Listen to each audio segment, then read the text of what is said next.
السلام عليكم ورحمة الله وبركاته. حبايبي أبطال الصف الثاني الإعدادي، معاكم في وحدة جديدة النهاردة. الوحدة الثانية، الحضارات القديمة في قارة آسيا وعلاقتها بمصر. طيب هنتكلم في عندنا الوحدة دي كلها تاريخ. الدرس الأول هيكون عن نماذج الحضارات القديمة بالشرق الأدنى في العراق وفينيقيا. الدرس الثاني نماذج لحضارات بلاد اليمن القديم، ثم نماذج الحضارات القديمة بالشرق الأقصى. والدرس الرابع هنتكلم فيه عن الحضارة الإسلامية. أول حاجة النهاردة هو نماذج للحضارات القديمة بالشرق الأدنى، وهنتكلم عن حضارة بلاد العراق وحضارة فينيقيا. الحضارات دي من أهم الحضارات اللي ساعدت وساهمت في تشكيل التاريخ الإنساني، ودي لأنها من الحضارات العريقة جدا. تعالوا نشوف أول حضارة عندي فين موقعها. دي حضارة بلاد العراق. أدي نهري دجلة والفرات زي ما انتم شايفين اهو. ادي اول حضارة معانا، حضارة بلاد العراق او بلاد الرافدين او بلاد النهرين. طيب هنمسحها كده علشان تبقى واضحة الحضارة اللي هناخدها بعدها، وهي حضارة ايه؟ حضارة فينيقيا، الساحل الشرقي للبحر المتوسط. هنا دي حضارة ايه؟ حضارة فينيقيا. هنا اللي هي حضارة سوريا ولبنان والأردن وفلسطين. طيب هناخد ايه كمان؟ هناخد عندنا ادي حضارة بلاد اليمن اهي، وادي هنا الحضارة الايه؟ الإسلامية. وهنروح هنا لحضارة الهند في الجزئية دي الهند يا ولاد اهيت، دي دولة الهند. وبعدين هنتكلم عن آخر الحضارات أو آخر حاجة معانا هي حضارة الايه؟ الصين، ودي موجودة في الجزئية دي. تمام؟ ده بالنسبة للحضارات اللي هنتكلم عنها. طيب أول حاجة دلوقتي احنا هنتكلم عن عوامل قيام الحضارات القديمة في قارة آسيا. نفس عوامل قيام الحضارة أو حضارة مصر القديمة. أول حاجة لازم يكون عندي موقع جغرافي متميز، لازم يكون عندي مياه عذبة وتربة خصبة، لأن الزراعة هي اللي بتساعد على الاستقرار، والاستقرار بيساعد الإنسان إن هو يعني يخطو نحو الحضارة بخطى سريعة. يبقى أول عامل من عوامل قيام الحضارة هو وجود الأنهار.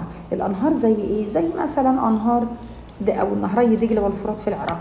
إذا بتتوافق أو بترتبط الحضارة وموقع الحضارات القديمة كلها هتلاقوها مرتبطة بإيه؟ بوفرة المياه العذبة والتربة الخصبة، وده ساعد على قيام الإيه؟ الزراعة زي ما احنا قلنا. والزراعة هي اللي بتؤدي أو بتساعد على الاستقرار ومن ثم قيام الحضارة. طيب العامل الثاني، وده عامل برضو طبيعي، يبقى الأول ده كان عامل طبيعي. طيب وجود المياه العذبة والتربة الخصبة. العامل الثاني هو عامل التضاريس. طب التضاريس ازاي؟ اقول لك التضاريس زي وجود البحار والمحيطات، زي وجود الجبال والهضاب. دي يا اولاد اللي ادت الى حماية الحضارات من الغزو الخارجي، تأمين يعني، زي الصحاري، الجبال دي بتساعد على توفير الحماية، بتحمي الدول من الغزو الخارجي. طيب التضاريس بتوفر لنا ايه كمان؟ بتوفر لنا موارد طبيعية زي ايه؟ زي المعادن، زي الذهب، الفضة اللي احنا استخدمناها في صناعة التوابيت والتماثيل والحلي. طيب زي الأحجار الكريمة اللي احنا بنستخدمها برضو، زي اللي احنا صنعناها عندنا في مصر القديمة في الأهرامات والتماثيل والمعابد والمقابر إلى آخره. يبقى التضاريس ساعدتنا هنا. ممكن يجي لي دلل على صحة العبارة. تعد التضاريس من أهم العوامل اللازمة لقيام الحضارات. أقول له لحيث أنها تقوم بحماية الحضارات من الغزو الخارجي اللي هي رقم 1.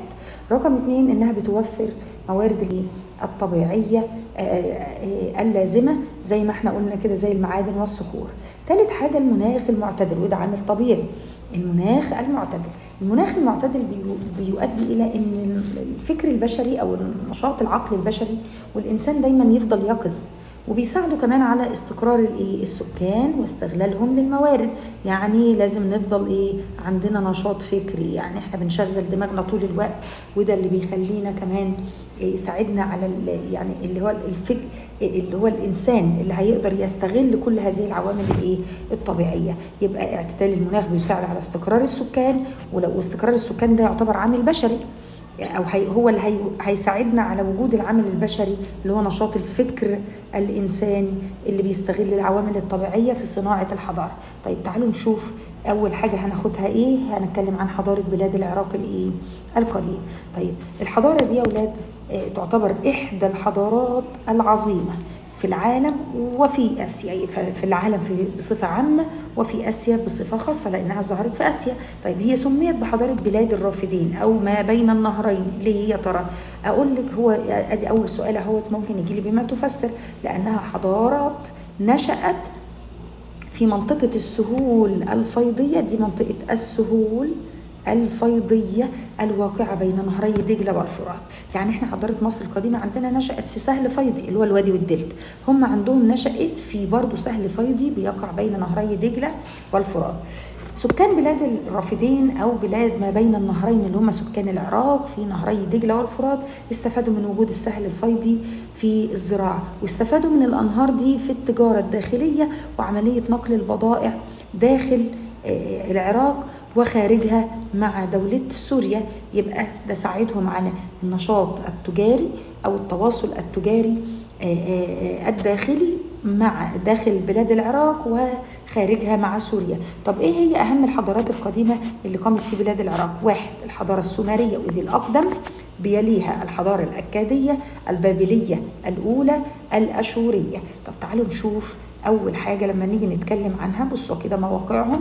أول حاجة قال لكم الحضارة السومرية ودي موجودة في الجنوب، ثم الأكادية ودي موجودة في الوسط، ثم الإيه؟ البابلية الأولى أهيت برضو في الوسط، ثم آخر حاجة الأشورية ودي موجودة في الشمال. تعالوا نتكلم عن كل حضارة فيهم بالتفصيل. أول حاجة عندي هو يعني الحمد لله مش جايب لنا كتير عن الحضارة السومرية، ولكن ما هي الحضارة السومرية؟ أقول لكم أول شعب يسكن بلاد العراق في جنوبها زي ما حددنا على الخريطة هم السومريون. وغالبا دول كانوا قبائل أتت من شبه الجزيرة العربية، ودول أول ناس سكنوا بلاد العراق، من أوائل الشعوب التي سكنت جنوب العراق. طب سكنت فين؟ احنا حددناها على الخريطة على ضفاف نهري دجلة والفرات. يبقى دي في الجنوب، يبقى موقعها في جنوب بلاد العراق. السومريون كانوا بيعملوا ايه هي اهم اعمالهم؟ اقول لك اول حاجة ان هم اسسوا عدد من المدن، وكانت كل مدينة بمثابة دويلة. دويلة يعني كانت المدينة نفسها ليها حاكم وليها معبود وليها جيش. يبقى كل مدينة تعتبر دويلة منفصلة بذاتها أو مستقلة، ليها حاكم، لها معبود، ليها قوانين خاصة بتحكمها. أشهر ملوكها الملك اللي انتوا شايفينه ده اسمه أور نمو، وعاصمة الحضارة السومرية هي مدينة أور. يبقى الحضارة السومرية تاني نشأت فين؟ في جنوب بلاد العراق. فين مكانها؟ على ضفاف نهر الفرات. طب مين اللي أسسها؟ السومريون، وأسسوا عدة مدن وليست دولة مستقلة يا ولاد، لكن المدن بتاعتهم كانت مدن مستقلة أو دويلات مستقلة، كل واحدة فيهم ليها حاكم، ليها معبود وليها قوانين خاصة. أشهر ملوكها أور نمو، وده العاصمة بتاعتها أور. طيب بيجي بعدهم في المرتبة الثانية الحضارة الأكادية. طب الأكاديون نشأوا فين؟ احنا حددناها على الخريطة في وسط العراق بعد ما هاجر مين؟ يعني أصل الأكاديون هم قبائل هاجرت من شبه الجزيرة، والمرة دي حددها لنا، ودي كانوا غالبا من أهل اليمن. طيب من أشهر ملوكها الملك اللي انتوا شايفينه ده اسمه سرجون الأول. اسمه سرجون الأول ده كانت أهم يعني من الملوك الأقوياء، وتمكن من السيطرة على المدن السومرية عندما ضعفت. يعني في نهاية عهد الدولة الحضارة السومرية ضعفت المدن وبدأت يحصل بينها صراع وانقسامات. طب طالما حصل صراع وانقسامات، مين اللي استغل الموقف؟ أقول لكم الملك ده اللي هو سرجون الأول استغل التنازع والصراع ما بينهم ونجح في توحيد بلاد العراق أو المدن السومرية.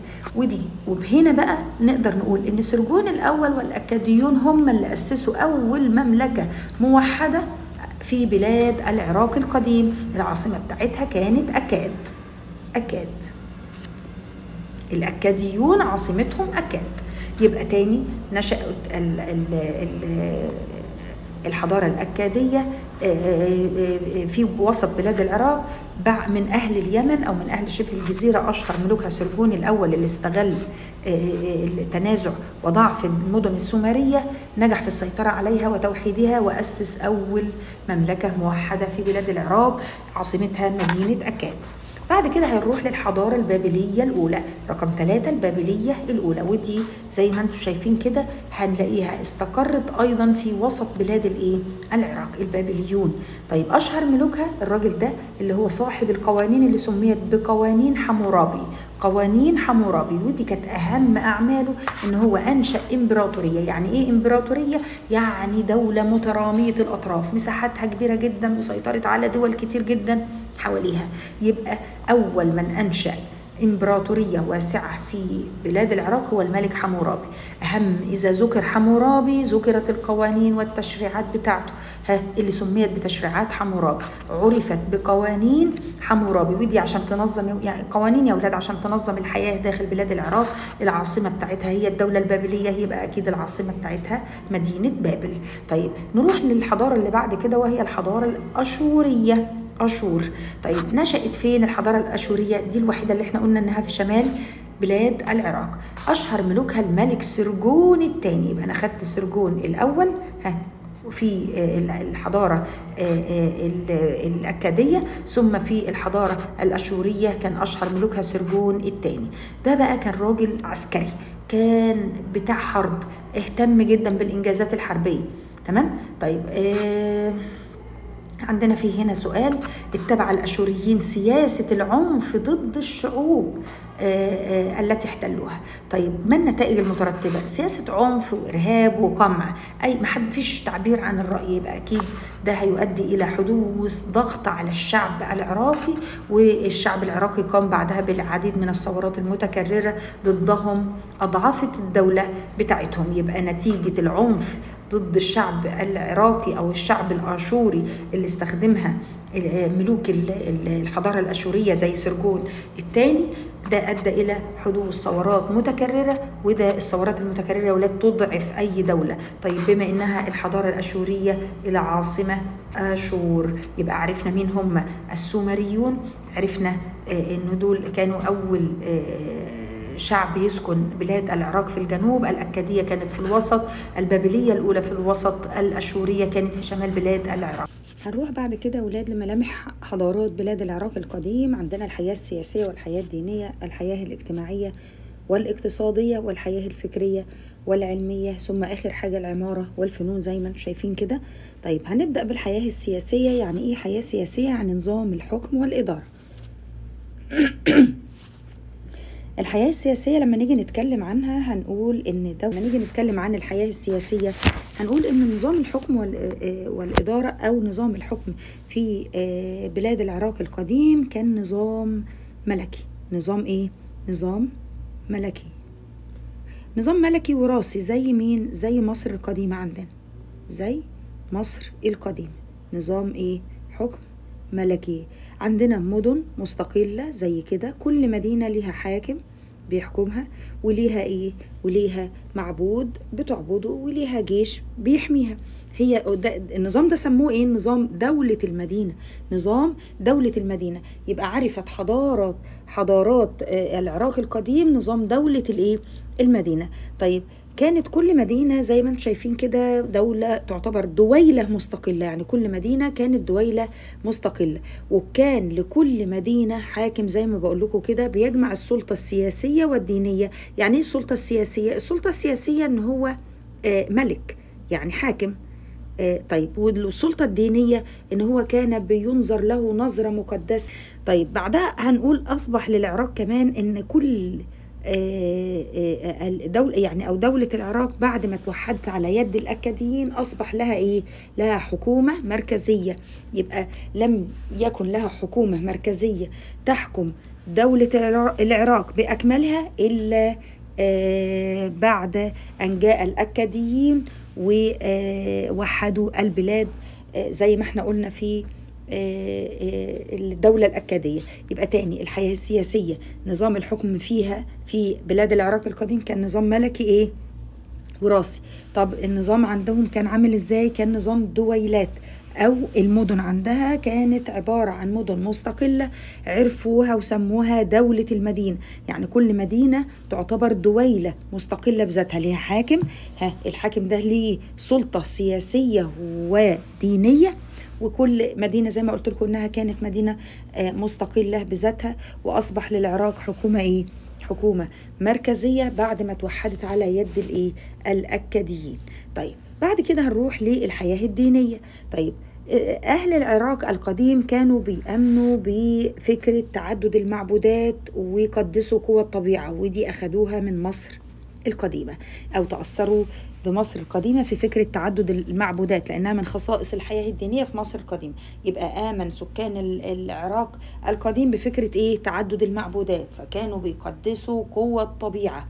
قوة الطبيعة زي الإيه؟ زي الشمس، زي المعبودات اللي هي بيعبدوها أو بتقدس لقوتها أو لخيراتها. طيب أمنوا بإيه كمان تأثرا بمصر القديمة؟ بفكرة البعث والخلود، إن الحياة بعد الموت ستنتهي ونبعث ثم نبعث مرة أخرى. عشان كده وضعوا الطعام والشراب في قبور موتاهم.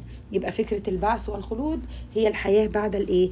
بعد الموت. أشهر المعبودات العراقية هي المعبودة اللي انتم شايفين صورتها ديت، اسمها عشتار. اسمها ايه؟ عشتار. يبقى الحياة الدينية سكان بلاد العراق القديم كان عندهم فكرتين. الفكرة الأولى هي تعدد المعبودات، ودي من خلالها قدسوا قوى الطبيعة. البعث والخلود، ودي وضعوا من خلالها الطعام والشراب في قبور موتاهم. والفكرتين دول كانوا من خلال تأثرهم بإيه؟ بحضارة مصر القديمة، وهنقولها في آخر الدرس. أشهر معبوداتهم عشتار. هنروح للحياة الاجتماعية. يعني إيه حياة اجتماعية؟ يعني طبقات المجتمع العراقي. الأسرة أولا كان بينظر لها إن هي نواة النظام، نواة النظام في بلاد العراق القديم. نظام الاجتماعي يعني وحدة المجتمع هي الأسرة، أو وحدة بناء المجتمع هي الأسرة، فهي النواة في النظام الاجتماعي. لو بيجي يقول لي أكمل تعتبر نقط هي نواة النظام الاجتماعي في العراق القديم، أقول له الأسرة. المجتمع في بلاد العراق كان مجتمع طبقي زي ما عرفنا عندنا برضو في مصر القديمة. طيب على رأس الطبق رأس الهرم الطبقة العليا دي كانت بتكون من الملك. الطبقة دي كانت فيها الملك ورجال الحكم اللي هم الوزراء والكهنة. ثم بعد ذلك هتلاقوهم زي مصر القديمة، زي ما أخدت في أولى إعدادي إن الكاتب عندهم تمتع بطبقة أو مكانة اجتماعية مرموقة، لأنه بيرتقي في الوظائف الهامة بعد ذلك، أو بيترقى في الوظائف الهامة.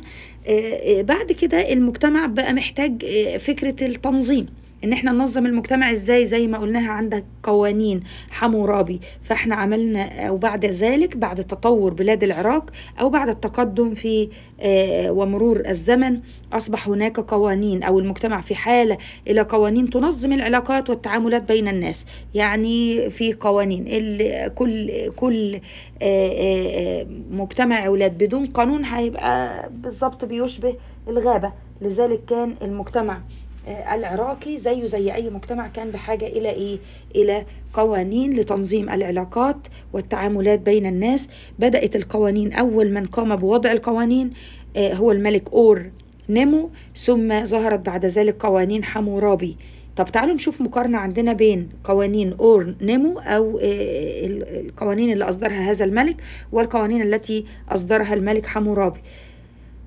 الملك أور نيمو أصدر أول قانون مدون في الدولة السومرية أو في العصر السومري، واهتم فيه بتحقيق العدالة الاجتماعية وحماية الضعفاء. العدالة الاجتماعية بين الناس وحماية الضعفاء ثم تنظيم المعاملات التجارية. يبقى قوانين أور نيمو جات لي بما تفسر، يبقى الهدف منها إيه؟ أول حاجة تحقيق العدالة الاجتماعية بين الناس. أنا عايزة أحقق العدالة بين الناس، وإن احنا نحمي الضعفاء وننظم المعاملات الإيه؟ التجارية. طيب بعد كده عندي القوانين حمورابي. قوانين حمورابي دي من خلالها وضع تشريعات نظم مختلف جوانب الحياة، ودي بقى كانت، يعني عايزة أقول لكم إنها كانت قوانين تفصيلية بتتكلم عن كيفية التعامل مع العديد من الجرائم.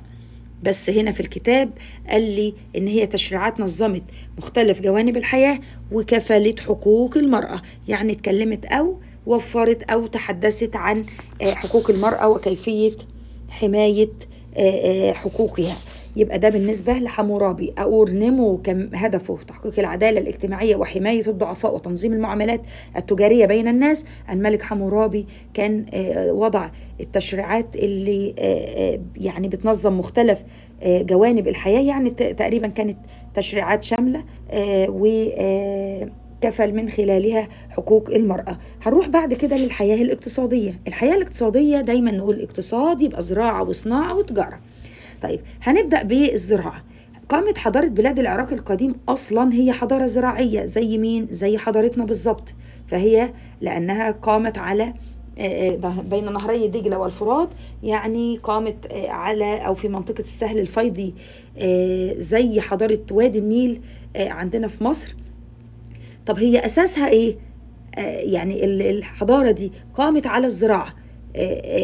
أساس حضارة بلاد العراق إنها حضارة زراعية مثل حضارة وادي النيل في مصر. قامت حضارة بلاد العراق على الزراعة بما تفسر أقول لك على طول بسبب وفرة المياه العذبة والتربة الخصبة.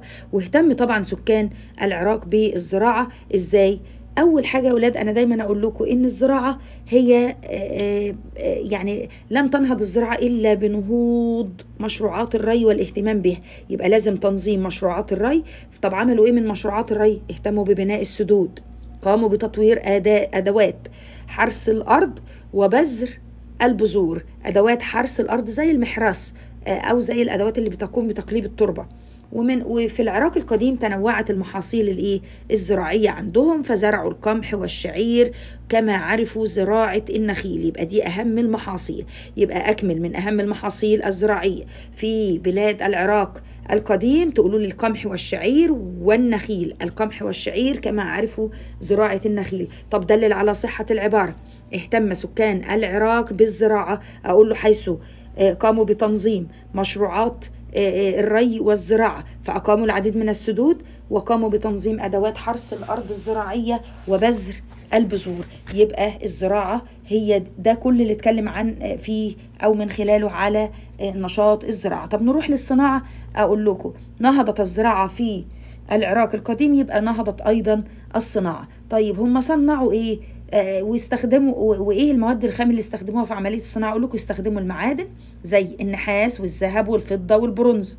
طيب هم طبعا استخدموا النحاس والمعادن ودي الادوات اللي استخدموها في عمليه الزراعه. انما استخدموا في ادوات الزراعه استخدموا العديد من المعادن زي النحاس والحديد. طيب في صناعة الحلي استخدموا الفضة أو الذهب والفضة والبرونز. افهموها كده.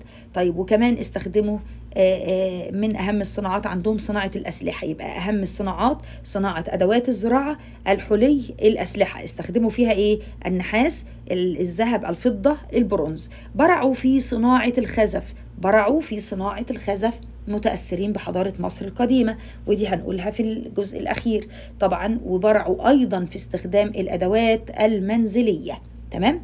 طيب ده بالنسبة للصناعة. نروح للتجارة. بلاد العراق القديمة أقامت علاقات تجارية واسعة مع كل الدول المجاورة. طيب مين هم أقرب دول ليها؟ مصر، دولة مصر. طيب يبقى التواصل التجاري أو العلاقات التجارية كانت مع مصر. مع مين؟ جارتها من ناحية الشرق أقول لكم بلاد فارس اللي هي إيران حاليا. نبعد شوية في الشرق نروح للهند. طب جارتها بقى من ناحية الغرب أو في غرب بلاد العراق توجد بلاد الشام اللي هي سوريا ولبنان أو اللي احنا بنسميها حضارة فينيقيا زي ما هناخد في الدرس. طيب بعد كده هنجد ان هم العراقيين اعتمدوا الوسيلة اللي كانوا بيستخدموها في التجارة هي المقايضة، ودي استخدموها في البداية. يعني ايه مقايضة يا ولاد؟ يعني تبادل السلعة بسلعة أخرى. يبقى استخدموا في عملية التبادل التجاري في البداية المقايضة، ثم بعد ذلك استخدموا العملات أو الذهب كنقود معدنية وأيضا استخدموا الفضة. يبقى في البداية اعتمدوا على المقايضة ثم النقود المعدنية التي صنعوها من الذهب والفضة. بعد كده عندي الحياة الفكرية والحياة العلمية. طيب أول حاجة عندي هتكلم عنها في الحياة الفكرية والعلمية إن سكان العراق وخاصة الشعب السومري اخترع كتابة سموها الكتابة المسمارية. افتكروا كده، الشعب سومر اخترع الكتابة الايه؟ المسمارية، وبدأوا يدونوها على ألواح من الطين زي اللي انتم شايفينها دي ألواح من الايه؟ من الطين، ونقلوها يعني دونوا على هذه الألواح، ألواح الطين دي يا ولاد، دونوا عليها الكتابة المسمارية، وبعد كده بدأت تنقل عبر الايه؟ عبر الأجيال. طب يعني ايه كتابة مسمارية؟ اقول لكم هي جاية من، هي اسمها او يعني شكلها هو كان سبب تسمية رموز بتشبه رؤوس المسامير. شايفين شكلها عامل ازاي؟ يبقى هي عبارة عن رؤوس بتشبه او رموز، هي عبارة عن رموز تشبه رؤوس المسامير، رموز بتشبه رؤوس المسامير، بتكتب بأداة خشبية أو بواسطة أداة خشبية مدببة بتشبه القلم، بتكتب وتدون على ألواح من الطين الطري. يعني الطين ده بيكون لسه مجفش، فبيكون سهل الكتابة عليه. يبقى هي رموز تشبه رؤوس المسامير. مين اللي اخترعها؟ السومريون. كانت تكتب باستخدام أداة خشبية مدببة زي ما انتم شايفين على اللوحة اللي قدامكم دي، والأداة الخشبية المدببة دي بتشبه القلم على ألواح من الطين. طيب ترك العراقيون القدماء إرثا يعني ميراثا أدبيا متنوعا من الأساطير، وما ادانيش أشهر الأساطير ولا حاجة، وقال لي إن العراقيون القدماء برعوا في العديد من العلوم، وخاصة علم الايه؟ الفلك، علم الحساب، وعلم الهندسة، وعلم الطب. طب ناخد في الفلك لأن دي الوحيدة اللي ممكن يجي لي فيها دلل، سؤال دلل. برع العراقيون في علم الفلك، دلل على صحة العبارة. أقول له حيث رصدوا حركة الكواكب والنجوم، رصدوا حركة الكواكب والنجوم ووضعوا تقويما شمسيا وقمريا. طيب ايه هي اشهر العلوم التي برعوا فيها غير الفلك؟ الحساب والهندسة وعلم الطب، الحساب والهندسة وعلم الايه؟ الطب. يبقى رقم 6 العمارة والفنون، العمارة والايه؟ والفنون. ودي اخر ملامح حضارات بلاد العراق القديم، النقطة الستة والأخيرة معانا. الفن في بلاد العراق القديم يا ولاد وصل لدرجة عالية من التقدم والرقي والتنوع، وظهر ذلك في التماثيل والأختام. يعني نقدر نقول مثلا تماثيل زي التماثيل المجنحة، الأختام ودي زي الأختام الإسطوانية، ودي اتنقلت عندنا في مصر، زي المنحوتات الجدارية، زي بناء القصور والبوابات والمعابد والأسوار وغيرها. يعني إذن الفن كان متنوع بشكل كبير في بلاد العراق القديم. طيب وكذلك بالنسبة للعمارة. طيب هنجد ان سكان بلاد العراق برعوا في حاجة اسمها فن النحت زي التماثيل المجنحة اللي انتم شايفينها دي، وحاجة تانية اسمها فن العمارة. طيب ايه هي العمارة اللي تميزوا بيها سكان العراق؟ اقول لكم ان هم قاموا بتشييد حاجة اسمها الزاكورات. الزاكورات يعني ايه كلمة زاكورات او زاكورة؟ الزاكورة هي المعبد، هي المعبد الذي أنشئ على هرم مدرج. يعني هو شكله كده يا ولاد، هرم مدرج بيبنى فوق منه اللي انتوا شايفينه دوت. هنا الايه؟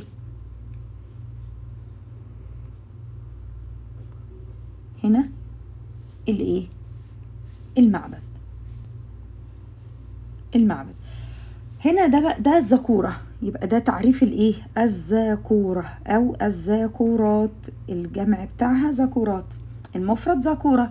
الزاكورة هي هرم مدرج بيبنى اعلاه المعبد اللي انتوا شايفينه ده، اللي موجود فوق ده هو ده الزاكورة، هو ده الايه؟ الزاكورة. طيب بتبنى من ايه؟ من الطوب الطيني، من الطوب الطيني، الطوب مصنوع من الطين. طب الهدف منها يجي يقول لي بما تفسر إنشاء أو قيام الحضارة العراقية ببناء الزاكورات، أو العراقيين قديما قاموا بإنشاء الزاكورات. الزاكورة الهدف منها إيه؟ أقول لكم واحد، تعالوا بقى نشوفها كده مع بعض، احنا عملنا عليها زوم. أول حاجة إقامة الشعائر الإيه؟ الدينية، تتويج الملك، يبقى الملك بيتوج في الزاكورة، وكذلك إقامة الشعائر الدينية ودي وكمان هي تعتبر ايه؟ مكان لتلقي العلم، مكان لتلقي العلم. ده بالنسبة لأهمية الايه؟ الذاكرات، او لو جه قال لي بما تفسر أهمية الايه؟ الذاكرات. يبقى الذاكرات هي يعني ايه ذاكورة؟ يبقى هو معبد بني من الطوب الطيني فوق هرم مدرج، فوق هرم ايه؟ مدرج. الهدف منه إقامة الشعائر الدينية وتتويج الملك، ومكان لتلقي العلم. طيب النقطة الثانية عندي اللي تميزوا بها هي فن النحت، فهم نحتوا الكثير من التماثيل بدقة ومهارة عالية، زي التمثال اللي انتم شايفينه ده، التماثيل المجنحة أو تمثال الثور المجنح، جسمه على جسم ثور ورأسه على رأس إنسان. ونفس الفكرة موجودة عندنا برضو في مصر القديمة بالنسبة لتمثال أبو الهول. كده احنا خلصنا ملامح حضارة العراق الايه؟ القديم، أو ملامح الحضارات في بلاد العراق. آخر حاجة عندي عشان نخلص الحضارة دي يا ولاد هو التواصل الحضاري بين حضارة مصر القديمة وحضارات بلاد العراق الايه؟ القديم. طيب أول حاجة عندنا إن كان أساس العلاقات بين مصر وبلاد العراق هو العلاقات التجارية، العلاقات الايه؟ التجارية. طيب والعلاقات التجارية دي كانت أهميتها ايه؟ أقول لكم إنها أسهمت في تعميق التبادل الثقافي، تعميق التبادل الثقافي. يبقى إن دور العلاقات التجارية بين حضارة مصر القديمة وحضارات بلاد العراق هو تعميق التبادل الايه؟ الثقافي بين البلدين. من مظاهر التواصل الحضاري فيما بينها، أول حاجة تأثر المصريين القدماء بحضارة بلاد العراق في حاجة لازم نبقى احنا عارفينها، استخدام الأختام. عارفين فكرة الأختام؟ احنا أخدناها من بلاد العراق لأن هم سبقونا في الجزئية دي. ونحت التماثيل المجنحة زي السور المجنح اللي انتم شفتوه، وعبادة المعبودة عشتار. 3 حاجات: استخدام الأختام، نحت الحيوانات المجنحة أو التماثيل المجنحة، عبادة المعبودة عشتار. طيب احنا بقى أثرنا فيهم ازاي؟ يعني هم تأثروا بحضارة مصر القديمة ازاي؟ الأسئلة يا ولاد هنا بتيجي دلل، يبقى دلل هنا ودلل هنا. طيب لما يجي يقول لي تأثرت حضارات العراق أو بلاد العراق القديم بالمصريين، أقول له وإحنا بنشرح قلناها: 1، حيث تأثروا بفكرة تعدد المعبودات وفكرة البعث والخلود عند المصريين الايه؟ القدماء. وأخذوا مننا كمان صناعة الخزف وزخارفه، الخزف المزخرف، وطبعا الأدوات المنزلية، وفكرة بناء الذكورات اللي بنوها على شكل هرم ايه؟ مدرج، واحنا وضحناها هنا. وادي يا ولاد فكرة الهرم المدرج اللي موجود عندنا في مصر، زي هرم زوسر اللي موجود في منطقة سقارة. وكده احنا خلصنا حضارة بلاد العراق بملامحها والتواصل الحضاري بينها وبين حضارة مصر القديمة. وكده خلصنا حبايبي الجزء الأول من الدرس. يا رب تكونوا استفدتوا من اللي شرحناه وفهمتوا الدرس كويس. لو استفدتوا ما تنسوش لايك واشتراك في القناة عشان يوصل لكم كل الدروس إن شاء الله. شكرا حبايبي، والسلام عليكم.